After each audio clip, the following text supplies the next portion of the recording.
Bonjour, bienvenue à tous. Donc dans cette conférence, nous allons surtout nous concentrer sur la dernière partie de la vie de Léonard de Vinci. Donc Léonard, célèbre peintre de la Renaissance italienne, et pourtant il n'aurait peint que 15 tableaux en 67 ans de vie. Il conserve beaucoup de mystères, et ce qui est fascinant avec Léonard de Vinci, c'est qu'on n'en a jamais assez puisqu'on découvre toujours de nouvelles facettes. Aujourd'hui, elle est renforcée par les nouvelles technologies qui permettent de faire parler les tableaux. Et ce que je vous propose donc dans cette conférence, c'est de revenir sur les œuvres, d'oublier les fantasmes, puisqu'on a beaucoup évoqué le génie de Léonard. Et donc nous, on va se concentrer sur quelques chefs-d'œuvre qui sont pour l'essentiel conservés au Louvre, et sur cette dernière partie de vie qui va de 1500 à 1519. Dans cette partie de vie, il va parcourir l'Italie avant de venir finir sa vie en France. Donc notre objectif là, c'est un petit peu d'aller observer Léonard en train de faire ses tableaux. Donc revenons au début et donc à sa naissance. Léonard naît à Vinci, à une trentaine de kilomètres de Florence. Il est le fils illégitime d'un notaire et d'une paysanne qui s'appelait Caterina. De ce fait, la charge de notaire ne lui revient pas, elle est réservée au fils aîné. Il ne suivra pas d'études classiques. Il vit avec sa mère, mais néanmoins son père va prendre en charge son éducation et se charger de lui, notamment de le placer assez jeune en apprentissage, à l'âge de 14 ans, dans le plus grand atelier artistique de Florence de cette époque, qui est celui d'Andrea del Verrocchio. Ce qu'il faut avoir en tête, c'est qu'à cette époque-là, la Toscane est le berceau de la première Renaissance.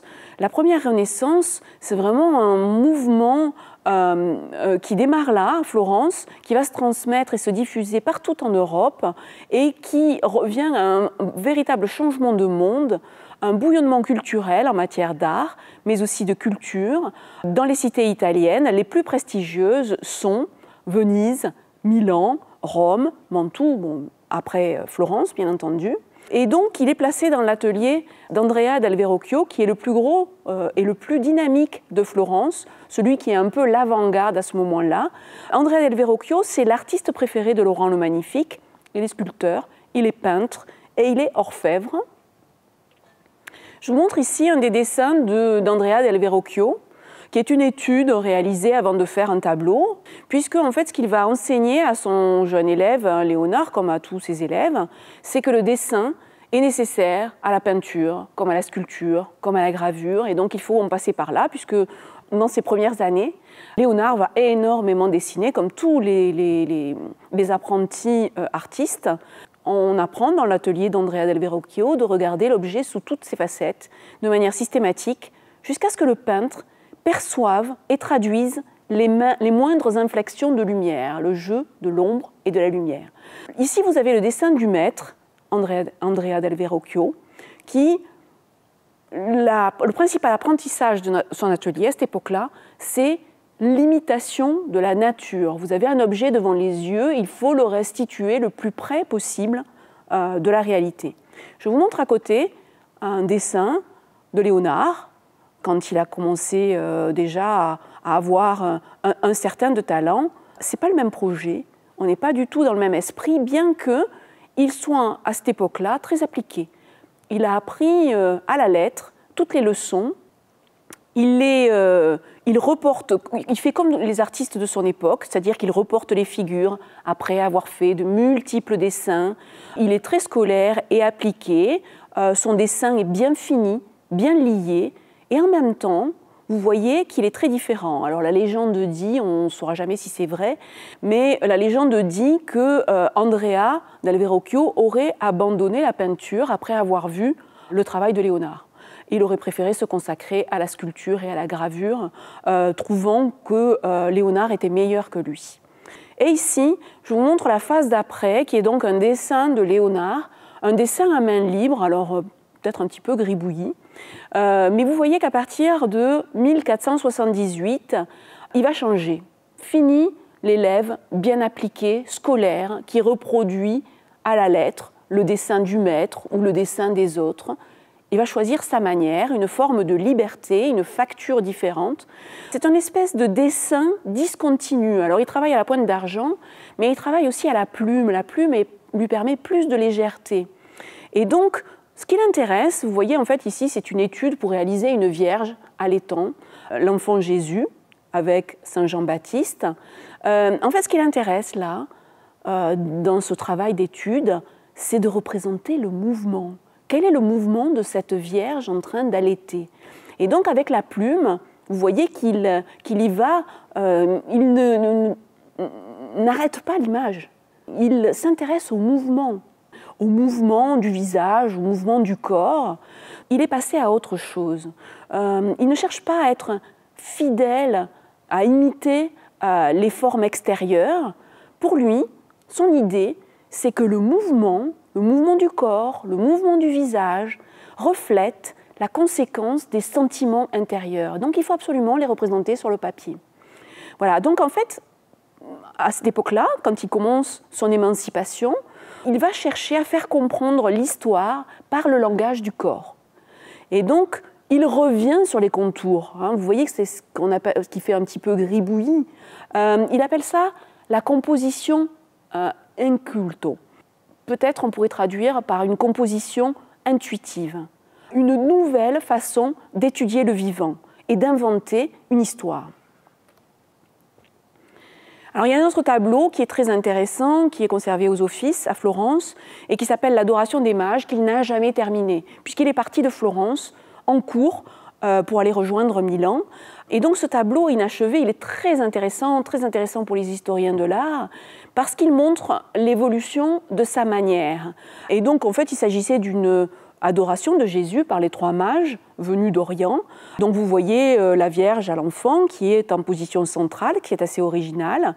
C'était une peinture qui était commandée pour une église des Augustins à Florence. Elle est restée inachevée. Et ce qui nous intéresse dans cette peinture inachevée, c'est de voir que très rapidement, Léonard va se lasser. Alors, il va faire énormément d'études, de dessins pour réfléchir aux idées de ce qu'il mettra sur la toile, enfin sur le bois en l'occurrence, puisque c'est plutôt, il n'y a pas de toile à cette époque-là, c'est des panneaux de bois. Et donc, il réfléchit à ce qu'il fera, mais ensuite, il ne reporte pas l'étude qu'il a réalisée directement sur le panneau de bois. Que fait-il? En fait, il réfléchit, il prépare, il fait des esquisses en grand nombre, et ensuite, il attaque le panneau directement. Et c'est sur le panneau qu'il va réfléchir. Et donc, ça fait partie des éléments qui permettent de reconnaître un vrai Léonard de Vinci par rapport à une imitation, quelqu'un qui a recopié Léonard de Vinci. Ça fait partie des critères d'expertise des tableaux de Léonard de Vinci. Le maître, lui, Léonard, eh bien, il ne reporte pas un carton directement sur le panneau, il dessine. Et alors, élément encore supplémentaire, non seulement il dessine directement sur le panneau, mais quand il réfléchit, par exemple, il a décidé de représenter un des mages qui va marquer une certaine surprise devant la découverte de l'enfant roi, de l'enfant sacré. Eh bien, il va représenter parfois un seul corps, mais plusieurs têtes. Parce qu'il est en train de réfléchir à quelle partie va-t-il garder dans la dernière version. Et puis ensuite, il tranche et il repeint dessus. Donc en fait, aujourd'hui, on est capable d'analyser les toiles et on est capable de voir ce qu'il y a dessous. Le premier dessin, alors ça c'est un petit peu difficile avec Léonard, mais on est capable de voir les différentes étapes de son travail et on voit qu'en fait, il travaille directement sur le panneau. Je vous montre un dessin qui est une étude qui a servi à réaliser, qui a préparé le travail pour cette adoration des mages. Donc vous voyez, il s'intéresse à un domaine en particulier, il veut représenter un groupe. Donc ce qu'il appelle le componimento inculto, cette espèce de composition intuitive, c'est-à-dire que la même figure, il va la représenter avec des gestes différents, avec des postures un petit peu différentes. Donc pour nous, c'est assez difficile à comprendre. Pour nous, c'est un gribouillis, quelque chose d'informe, mais lui, il essaie à ce moment-là. Et lui, dans son œil, il voit la forme qui sera la meilleure ensuite, qu'il choisit et qu'il applique sur le panneau. il va choisir le bon mouvement, l'expression la plus juste, à partir de plusieurs propositions. Alors je vous montre un de ces chefs-d'œuvre qui est conservé à Milan, qui est daté de 1492. On est donc à la fin de sa période dite de formation. Alors malheureusement, si vous vous rendez à Milan, l'original est très endommagé, on voit presque plus rien. Tout ça parce que, en fait, Léonard aime beaucoup les expérimentations. D'abord, il déteste le système à fresque. Pourquoi? Parce que le système à fresque, vous n'avez que quelques minutes pour figer votre dessin, et puis après, c'est fini. On ne peut plus retoucher. Alors ça, c'est insupportable pour Léonard. Lui, ce qu'il aime, c'est la peinture à l'huile. Il peut revenir 15 000 fois sur les mêmes détails, effacer, repeindre dessus. La fresque, c'est impossible. Donc on lui commande une fresque, il ne refuse pas, il a envie de le faire. Mais il va mettre au point un procédé, il va faire sa cuisine. Donc avec des systèmes de blanc d'œuf, une cuisine un petit peu personnelle, sauf que les conservateurs vont s'arracher les cheveux parce que cette cuisine, elle ne dure pas dans le temps, elle se désintègre. Et donc on a un original qui est en train de se désintégrer, où les figures disparaissent petit à petit, malgré tous les efforts des conservateurs. Vous reconnaissez cette image, c'est une représentation de la scène. On est dans un réfectoire du couvent dominicain de Sainte-Marie des Grâces, qui est le mausolée familial de la famille des Sforza, les dirigeants de Milan. C'est une de ses œuvres les plus célèbres, qu'on considère comme étant un des premiers manifestes de l'art moderne. Et c'est une œuvre vivante, mais c'est difficile de s'en rendre compte là-dessus. Alors allons regarder la copie qui a été réalisée à l'époque contemporaine de Léonard de Vinci par un de ses meilleurs élèves, le premier de la classe, qui s'appelle Ogiono, Marco d'Ogiono, qui a réalisé très rapidement après l'œuvre de Léonard, il a réalisé une copie du travail de Léonard. Et donc aujourd'hui, on travaille beaucoup sur cette copie parce qu'elle est très proche de l'original. Alors bien sûr, il y a le style d'Ogiono qui n'est pas le style Léonard de Vinci. Par contre, on a tous ces détails qui ont disparu sur la fresque du couvent de Milan que l'on peut admirer sur cette œuvre de Marco d'Ogiono. Revenons à la scène. Jésus dit « En vérité, je vous le dis, l'un de vous me trahira. » Et là, on voit sur ce tableau comme une onde de choc qui se répand parmi les apôtres, une onde de choc et toutes sortes d'émotions vont agiter ces personnages, qui est surpris, qui est consterné, qui est rageux. Et donc Léonard va faire tout son possible pour rendre cette représentation de la scène, lui donner quelque chose de vivant, qu'on ait l'impression d'y participer. Donc c'est le dernier repas du Christ, avant sa crucifixion, l'annonce de la trahison de Judas. Et donc on a donc là une peinture des réactions des disciples. Donc on a les 12 apôtres qui sont représentés. Et donc la trouvaille ici, c'est d'avoir fait des petits groupements de personnages par trois personnages, avec des déclinaisons. Donc c'est vraiment une image qu'on n'oublie pas et qu'on peut commenter pendant des heures, puisque en fait tout est inspiré bien sûr de la Bible et des Écritures qui ont décrit ce passage. Alors je passe sur cette période, puisque j'ai essayé de développer les éléments cruciaux sur les points clés de sa formation, et je passe aussi, je parle d'abord de son travail très minutieux et assez considérable qui figure sur des manuscrits. En fait, des manuscrits réalisés par Léonard de Vinci, il en existe des milliers.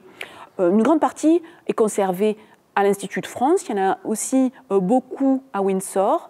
Ce travail considérable qu'il va entreprendre d'enquête scientifique, réalisme. Léonard de Vinci, comme je vous l'ai dit, n'a pas reçu d'éducation, il n'est pas allé à l'école.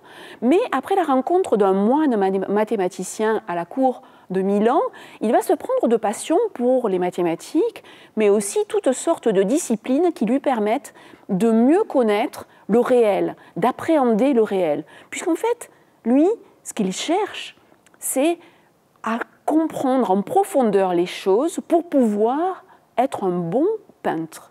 Voilà.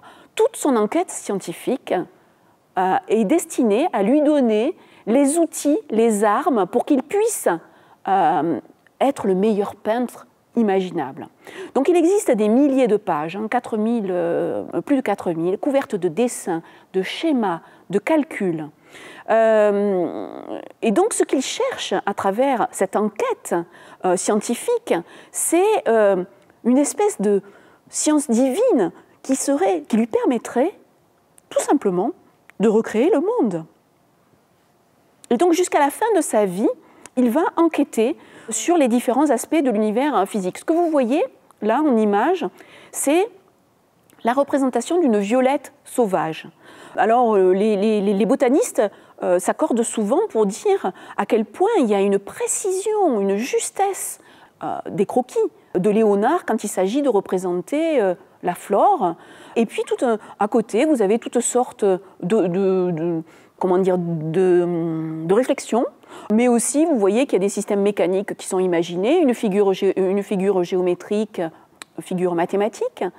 Alors je vous passe un petit film, histoire d'illustrer l'étendue du travail de Léonard. En fait, il part sur l'idée de réaliser un traité sur la science de la peinture. Et donc, il veut rassembler tous les savoirs nécessaires, qui lui paraissent nécessaires pour être un bon peintre. Donc, il lui faut une expérimentation du monde. Sauf que ce projet se transforme rapidement en quelque chose de considérable, qu'il n'arrive même plus. Plus il avance, et plus il y a de choses à faire. Il est presque noyé dans cette enquête, dans cette recherche. Et donc, il va changer d'avis. Il va dire, bon, au lieu de faire un traité sur la science de la peinture, eh bien, je vais le découper en traités des choses qui sont nécessaires pour la peinture. Donc, par exemple, l'anatomie. Donc, il va réaliser un traité sur l'anatomie. Ensuite, il va réaliser un traité sur l'optique, pour comprendre comment notre regard fonctionne, pour pouvoir s'en servir, à la fois pour représenter les personnes sur panneau, mais aussi pour que le spectateur soit pris en compte dans son tableau. En fait, en gros, il s'engage dans un projet colossal dont il ne sortira jamais, puisqu'à la fin de sa vie, il continue encore à faire des expériences. Donc je vous ai montré le film et je vous montre aussi un petit extrait de ce qu'il a réalisé en matière d'anatomie. Pour vous donner un exemple, tous les scientifiques ont loué la précision et la justesse de la description du dessin de Léonard de Vinci. C'était déjà le cas quand il travaillait avec Verrocchio. Et c'est lui qui va poser les bases de l'anatomie scientifique. Je vous montre ici le détail d'un crâne sectionné. En fait, il ne fait pas les choses à moitié, comme jamais, Léonard de Vinci. En fait, il va disséquer des cadavres de criminels en se cachant, puis ensuite il obtiendra l'autorisation à l'hôpital et il va collaborer avec des médecins de son époque. Alors parfois, ces dessins sont inexacts, qui sont dus aux connaissances de l'époque, mais tout le monde souligne sa capacité hors pair d'observation. Je vous montre aussi un dessin de fœtus. Je crois que c'est le premier dessin de l'histoire de l'humanité qui représente un fœtus. Il en a fait un grand nombre. Voilà, donc tout ça pour faire le tour de cette enquête qu'il a réalisée sur le vivant. Passons ensuite, une fois qu'on a appris à capter la vie, qu'est-ce qu'on en fait ? Je vais essayer de détailler un petit peu les grandes œuvres, les grands chefs-d'œuvre qu'il va réaliser sur la dernière partie de sa vie. Bien sûr, la Joconde en fait partie. La Joconde, donc, il s'agissait de représenter la femme d'un marchand qui s'appelle Lisa Gherardini. Elle est l'épouse d'un riche marchand florentin de soie, Francesco del Giocondo. Donc encore une fois, un jeu de mots sur le nom de famille du commanditaire, parce que Iucunda, en latin, ça veut dire agréable, riante, heureuse, d'où le nom de la Joconde, Gioconda, en italien. Lisa, comme vous voyez, est représentée à mi-corps, un petit peu plus même. Elle vient de se tourner vers nous et elle nous accueille avec un sourire. Elle est de biais sur son siège. Bon, bien sûr, la Joconde, elle est très célèbre pour le fameux sfumato. Cette espèce de brume qu'il y a à regarder, allez regarder les contours des yeux, allez regarder le contour de la bouche, cherchez, ce que vous ne trouverez pas, bien sûr, c'est le trait, parce qu'au lieu de faire figurer un dessin, ce que vous allez trouver, c'est une absence. Et cette absence, cette espèce de petite brume qui constitue les contours de la bouche et des yeux, le rend beaucoup plus crédible que le dessin, que le trait continu. Donc ça, c'est vraiment une des caractéristiques de Léonard. Il y a une autre caractéristique sur la Joconde, c'est qu'en fait, il faut vous approcher. Plus vous vous approcherez et plus vous verrez évoluer son sourire. Alors, bien sûr, bon, la Joconde est très célèbre, hein, c'est pour la voir que des millions de touristes viennent à Paris et notamment au Louvre, mais elle ne correspond plus vraiment à nos critères de beauté aujourd'hui. On a un petit peu changé de goût. Pour comprendre, en fait, la célébrité de la Joconde, elle est vraiment... elle provient aussi des contemporains de Léonard de Vinci. Et la personne qui a fait la célébrité de la Joconde, c'est Vasari. Vasari, c'est un célèbre peintre, mais il est encore plus célèbre pour un traité sur la peinture qu'il a réalisé, et où il parle de Léonard. Et il a dit cette fameuse phrase qui est, pour lui, 3 œuvres de son époque ont fait craindre et trembler. Il y a la coupole de la cathédrale de Florence, en deuxième, Lisa, et en troisième, le jugement dernier de la Sixtine. Alors pourquoi met-il Lisa en deuxième sur sa liste, sur son top, son classement des meilleures œuvres de l'époque? Pour lui, ça définit, en fait, Léonard a défini la matière moderne. C'est quoi la matière moderne à cette époque-là? Eh bien, c'est d'arriver à imiter les formes extérieures de la nature tout en donnant l'intériorité de la vie. Donc en fait, il s'agit du portrait de la vie pure, la vie physiologique. Et donc il y a l'admiration des contemporains de Léonard pour cette œuvre, c'est pour cette raison, c'est qu'ils trouvent que la représentation de la Joconde est une représentation de la vie. Alors ce qui est intéressant aussi avec la Joconde, parce que c'est un tableau qui va garder toute sa vie, qu'il ne va pas cesser de modifier. Donc les études sont assez intéressantes, c'est de voir ses premières esquisses et tout ce qu'il a pu changer avant d'en arriver à la dernière. Et donc ça permet de comprendre qu'en fait, le travail de Léonard dans la deuxième partie, enfin dans la dernière partie de sa vie, c'est un travail de très longue méditation, de maturation. En fait, il va travailler sur la Joconde pendant plus de 20 ans. Donc, il va à chaque fois aller travailler un aspect pour essayer de l'améliorer, de le rendre plus proche. Donc, c'est vraiment un très, très, très lent processus qui fait que finalement, il y a de grosses... À la fin, il y a les postures qui vont changer, il y a le vêtement qui n'est plus du tout le même que ce qu'il avait prévu au départ, il y a l'arrière-plan qui sera modifié. En fait, il va changer d'avis. Alors, je m'arrête sur la Joconde, qui est beaucoup plus connue, et on va essayer de décortiquer un autre tableau qui est extrêmement connu, qui est un tableau très célèbre, qui est également conservé au Louvre, qui est la Sainte-Anne, qui fait aussi partie des tableaux qui ne l'ont pas quitté jusqu'à sa mort. Il n'a pas voulu s'en séparer. Et également un tableau qu'il a mis près de 20 ans à façonner et qui, comme la Joconde, est considéré comme inachevé finalement. Il y a des parties qui n'ont pas été terminées, parce que plutôt la mort, a interrompu son travail. Alors revenons à ce tableau. Donc qu'a-t-il voulu représenter? Donc selon la tradition, il a représenté Anne. Anne, il s'agit de la mère de Marie, la grand-mère du Christ, de Jésus-Christ. Selon la tradition, Anne est morte avant la naissance du Christ. Donc logiquement, il n'y a aucune raison de représenter Anne sur le même tableau que le Christ. Bon. Là, il s'agit d'une représentation plutôt symbolique, on va dire. Donc ici, vous avez le produit fini, le tableau final tel qu'il est montré au Louvre. Et on peut voir sur ce tableau final une sorte de schéma. Vous pouvez voir qu'on a un schéma vertical avec 3 corps imbriqués les uns dans les autres. un triangle, un trio, une trinité. La trinité, dans la religion catholique, chrétienne, c'est le Père, le Fils et le Saint-Esprit. Étonnant. Ici, nous avons plutôt la grand-mère, la mère et le petit-fils, le fils. On a plusieurs hypothèses, on n'a pas élucidé le commanditaire. Hein. Pour qui avait-il, quel était le point de départ qui ont conduit Léonard de Vinci à décider de représenter cette image. On a plusieurs hypothèses, dont celle qui se détache, ça serait peut-être qu'il a prévu ça pour l'autel majeur de la Nunziata à Florence, ou alors peut-être s'agit-il simplement d'une invention pour lui-même. En tout cas, on sait qu'à Florence, la fête de la Sainte-Anne était très importante puisque Sainte-Anne était considérée comme une protectrice de la République. Alors, allons voir comment on en est arrivé à cette image finale.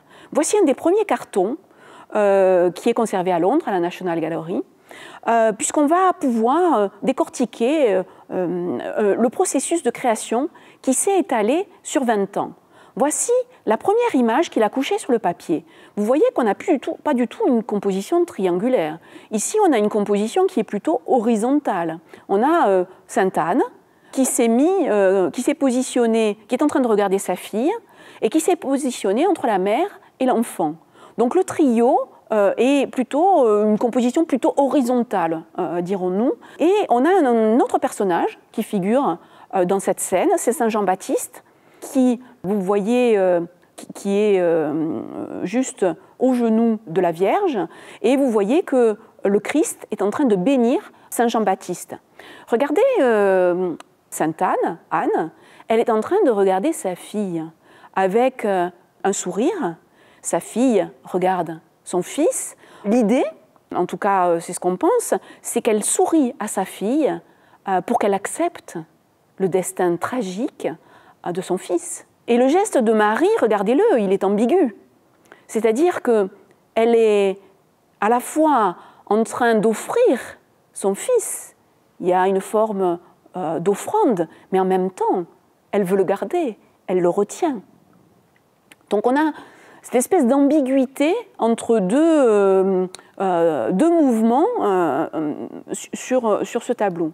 Je vous ramène ici, sur le tableau final, et vous voyez que Jean-Baptiste a disparu. Il a été écarté, il a été remplacé par un petit agneau. Alors, il faut que je vous parle d'un autre aspect qui est très très important, c'est l'existence des copies contemporaines. Pour toutes les œuvres de Léonard, il en existe énormément. Pour la Sainte-Anne, particulièrement, qui a marqué son époque, il en existe beaucoup. On en a dénombré, aujourd'hui, à notre connaissance, il en existerait 130 réalisés pour la Sainte-Anne, et seulement 6 sur ces 130 copies montrent l'état définitif. Donc ça, c'est précieux pour l'historien de l'art, parce qu'en fait, Léonard, il a été copié alors que son travail n'avait pas été terminé.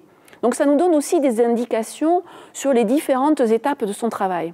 D'ailleurs, il y a eu une exposition qui a été donnée au Louvre sur cette thématique qui montrait qu'il avait essayé de rassembler le nombre énorme des copies réalisées autour de cette œuvre. Et donc ça permet, ces copies, de voir que Léonard va expérimenter plusieurs attitudes, plusieurs positions. Et donc dans un cas, on voit qu'il y a un petit désespoir de Marie. Il va essayer d'atténuer l'énergie du mouvement. Elle est quand même, elle a un fils qu'elle va perdre. Elle le sait depuis le début. Donc il faut qu'elle soit soumise, mais il y a quand même de la révolte en elle. Comment arriver à suggérer ça? Et on voit toutes ces hésitations à travers les esquisses, les changements de la toile finale. Ça va être aussi des modifications, par exemple, du manteau de la Vierge, de la draperie, de la robe de Sainte-Anne. Donc en fait, on a un très long, 20 ans c'est beaucoup quand même, très long travail de rumination, de méditation sur les œuvres. Allons voir maintenant ces études. Alors, je vous montre à gauche, vous avez une étude pour la composition de la Sainte-Anne, où on voit un joyeux, on voit bien que la Vierge est en train de tenir le Christ. On a deux personnages, hein, est-ce qu'il s'agit d'un essai? Et alors si on regarde complètement sur la droite, nous, on n'y voit plus rien. Hein, c'est carrément informe. Hein, donc pour nous, c'est un infâme gribouillage. Ce n'est pas le cas pour Léonard, parce que comme je vous l'ai déjà expliqué, en fait, il essaie, il cherche la bonne position, la bonne orientation du visage, la bonne expression. Et lui, il s'y retrouve dans ce magma informe.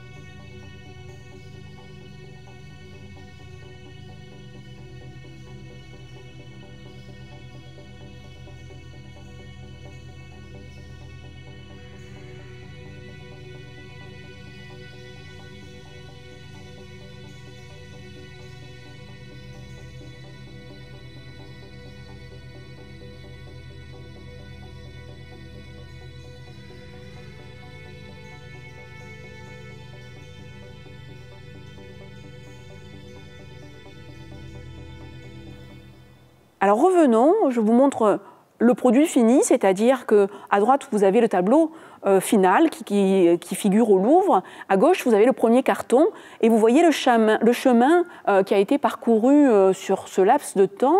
Et vous voyez qu'il a presque changé. Alors évidemment, il y a toujours les mêmes protagonistes, à l'exception de Jean-Baptiste qui a disparu. Par contre, presque tout a changé, hein. La composition a changé, les visages, les expressions, l'imbrication, le changement est énorme. Alors, dernier point sur le visage de Sainte-Anne. Vous voyez une esquisse, une étude qui a été réalisée, qui est conservée à Windsor. Regardez la délicatesse. Comment représenter la transparence du voile? Donc vous voyez que déjà sur le dessin, il s'y est employé. Normalement, les peintres font ça aussi avec des couches de vernis successifs pour arriver à donner cette impression de transparence du voile. On voit là que sur le croquis déjà, il travaille son effet, la disparition, le sfumato, les voiles qui disparaissent comme disparaît un brouillard. Donc je vous remets le tableau définitif pour vous demander aussi de regarder le fond paysager. Regardez, alors c'est ce qu'on appelle la perspective atmosphérique, à quel point il donne de la profondeur au tableau avec, regardez le paysage montagneux à l'arrière et plus loin, plus bleu, plus flou, ce qui fait qu'en fait on rentre dans, on a vraiment une impression d'un paysage infini à l'arrière de cette scène. Et puis alors ensuite, bien sûr, c'est l'emboîtement des corps qu'il faut regarder. Et en fait, on pourrait y passer longtemps à suivre les mouvements. On suit la main de la Vierge qui va toucher le Christ qui touche l'agneau, et puis le regard du Christ qui revient sur la tête de la Vierge. Et la tête de la Vierge, on voit le visage de Sainte-Anne qui regarde. Donc on peut, en suivant les regards et en suivant les gestes, tourner dans ce tableau. C'est ce qui le rend vivant. Alors, étonnamment, parce que nous on a un peu du mal à l'imaginer, il est inachevé ce tableau. Léonard ne l'a pas terminé. Pendant 20 ans, il a continué à changer, à améliorer des choses. La robe de Sainte-Anne, le visage de Marie. Il manque des morceaux de peau pour les experts qui vont analyser au microscope ce tableau. Il y a des parties où l'ombre et la lumière ne sont pas totalement terminées.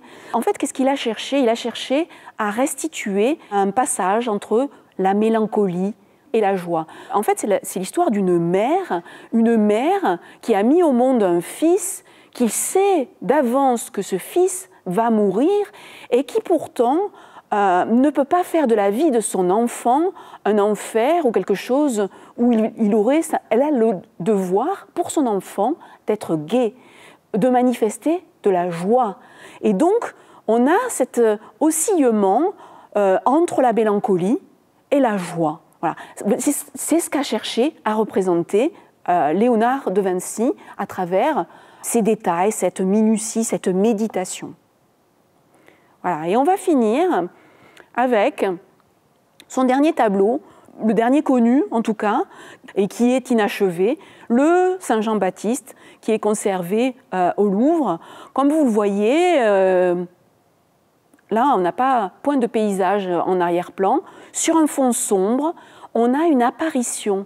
Mais quelle douceur! Quelle douceur de cette apparition, quel mystère! De qui s'agit-il? Vous voyez, le buste est en avant, le bras est brandi vers la droite, la tête vers la gauche, comme une forme de spirale, une gracieuse spirale, comme une flamme dans la nuit. Et regardez la transition qui a été ménagée entre l'ombre et la lumière. Donc, un de ces derniers tableaux, on ignore presque tout des circonstances de la création. Pour qui l'a-t-il fait? Ce qu'on sait, c'est que Saint Jean-Baptiste était le saint patron de Florence. Donc ça a pu être une commande ou ça a pu être une volonté personnelle. Il existe des millions d'interprétations de cette œuvre. Peut-on penser que sa longue méditation porte sur les desseins de Dieu, Dieu qui serait prêt à intervenir dans le monde par l'intermédiaire d'un ange. Saint Jean-Baptiste est venu annoncer la naissance du Christ. Et donc, il nous invite là à regarder vers le haut, vers la divinité. Donc, on a un messager divin qui nous sourit délicatement, la main sur le cœur, symbole de foi, et qui nous indique le ciel, dernier refuge du salut de l'âme. Alors, je vous montre ici une comparaison. Alors, il y a plusieurs techniques scientifiques qui permettent d'étudier les tableaux. Il y en a un qui s'appelle la réflectographie, qui consiste à photographier peut-être la première esquisse qui aurait été réalisée sur un tableau. Alors avec Léonard, c'est un cauchemar, parce que justement, ça marche très très bien avec tous les peintres qui reportent précisément un carton, qui ont fait une étude, qui reportent ce carton, puisqu'on arrive à capter le premier dessin qui est sous la peinture. Avec Léonard, ça ne marche pas, c'est une image toute floue. Parce qu'en fait, lui, il n'a pas dessiné, il n'a pas reporté de carton. Il est allé directement et en plus, il a fait plein d'essais. Donc, il faut passer par d'autres techniques qui sont des techniques de fluorescence au rayon X, d'analyse des pigments.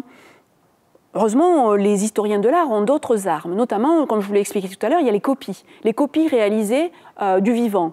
Et bien ici, on va constater qu'il a déplacé 3 fois les contours du corps. Il a cherché la bonne position du personnage pour qu'on ait l'impression justement de cette spirale. Il va faire pivoter le bras jusqu'à l'actuel raccourci. Il cherche ce mouvement tournant et il cherche à nous le rendre le plus convaincant possible. Et il va expérimenter pour ça plusieurs idées qu'il abandonnera ensuite. Et on va les retrouver dans des copies anciennes. Il existe plus de 20 copies du Saint Jean-Baptiste. Et donc, je vous remontre la dernière réalisation de cette toile. Est-ce que ça pourrait être de nous inviter à regarder le noir et à y découvrir la lumière qui surgit? Alors, pour les experts, ce tableau est inachevé. Pour nous, c'est un petit peu difficile à voir. Il faudrait que vous alliez le regarder de plus près au Louvre. Mais si vous regardez bien le bras droit, vous constaterez qu'il y a certaines maladresses, parce qu'il n'est pas allé au bout de la réalisation de ce bras droit. La restauration qui a été pratiquée en 2015 a révélé qu'il y avait des zones qui n'étaient pas totalement terminées, où la transition lumineuse est moins aboutie que sur d'autres endroits. C'est assez difficile à déterminer, en tout cas pour moi. Je pense qu'il est nécessaire d'avoir des microscopes ou des yeux particulièrement affûtés.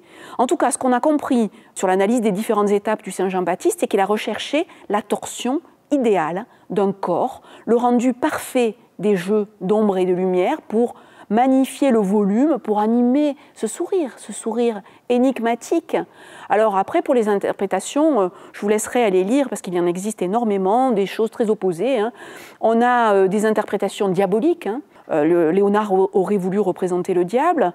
Pour d'autres, il présente au contraire une intensité spirituelle plus probable. le commissaire de la dernière exposition sur Léonard de Vinci avait plutôt choisi de mettre en avant ce petit mot de l'évangile de Jean. La lumière brille dans les ténèbres et les ténèbres ne l'ont pas arrêté. Il y eut un homme envoyé par Dieu, son nom était Jean. Il est venu comme témoin pour rendre hommage à la lumière, afin que tous croient par lui. Cet homme n'était pas la lumière, il était là pour rendre témoignage à la lumière. Et donc pour conclure, je conclurai avec le départ lassé de ne pas avoir trouvé de protecteur en Italie. Léonard de Vinci va rejoindre la France parce qu'il a réussi, il a décidé d'accepter l'offre de François Ier de l'accueillir en France. Et donc il arrive en 1516 au Clos Lucé. François Ier, qui a fait la conquête du Milanais, qui a participé à la bataille de Marignan, va se débattre jusqu'à ce qu'il arrive à convaincre Léonard de venir en France. Et Léonard finira par venir avec 2 de ses disciples et il viendra avec 3 tableaux, la Joconde, Sainte-Anne et Saint Jean-Baptiste, comme des tableaux, comme des expériences qui ne se terminent jamais. Et François Ier aurait dit à Léonard, « Ici, Léonard, tu seras libre de rêver, de penser et de travailler. » Donc il va réaliser, il va s'occuper des réceptions de la cour, de certaines fêtes, il va donner des consultations pour la construction de canaux, et puis il va continuer à travailler sur sa Joconde, son Saint Jean-Baptiste et sa Sainte-Anne.